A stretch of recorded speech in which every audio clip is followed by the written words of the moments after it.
संतान कल्याण की कामना का व्रत, जीवित पुत्री का व्रत।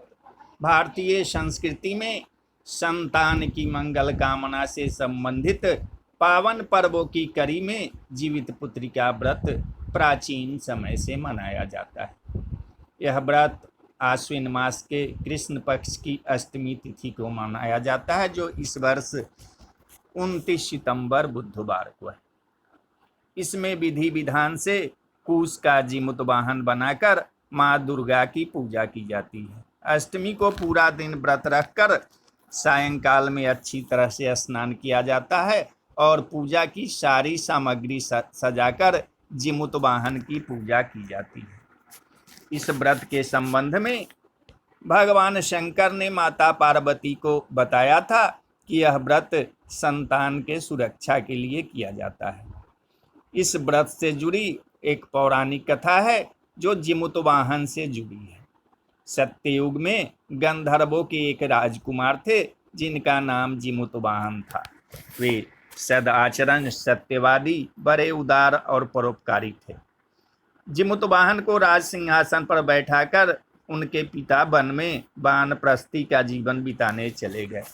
जीमूत वाहन का राजपाट में मन नहीं लगता था। वे राजपाट की जिम्मेदारी अपने भाइयों को सौंप पिता की सेवा करने के उद्देश्य से वन में चले गए। वन में ही उनका विवाह मलयवती नाम की कन्या के साथ हो गया। वन में भ्रमण करते हुए जब एक दिन ये काफी आगे चले गए तो एक वृद्धा को रोते हुए देखा। उनका हृदय द्रवित हो गया। उन्होंने वृद्धा से उसके रोने का कारण पूछा तो उसने बताया कि मैं नागवंश की स्त्री हूँ, मुझे एक ही पुत्र है। नागों ने पक्षीराज गरुड़ को भोजन के लिए प्रतिदिन एक नाग देने की प्रतिज्ञा की है।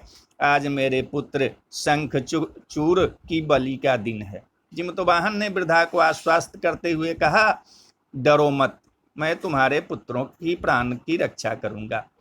आज तुम्हारे पुत्र की जगह स्वयं को लाल कपड़ों से ढककर शिला पर लेटूंगा।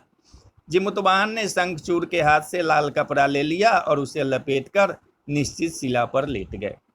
गरुड़ जी आए और लाल कपड़े में लिपटे जीमूत वाहन को पंजे से पकड़कर पहाड़ के शिखर पर जा बैठे।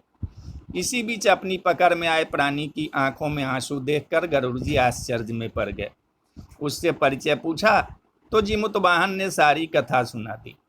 गरुड़ जी उनकी बहादुरी और दूसरों की प्राण की रक्षा के लिए खुद को बलिदान करने की भावना से बहुत प्रभावित हुए। उन्होंने जीमूत वाहन को जीवन दान दे दिया और नागों की बलि न लेने का वचन भी दिया।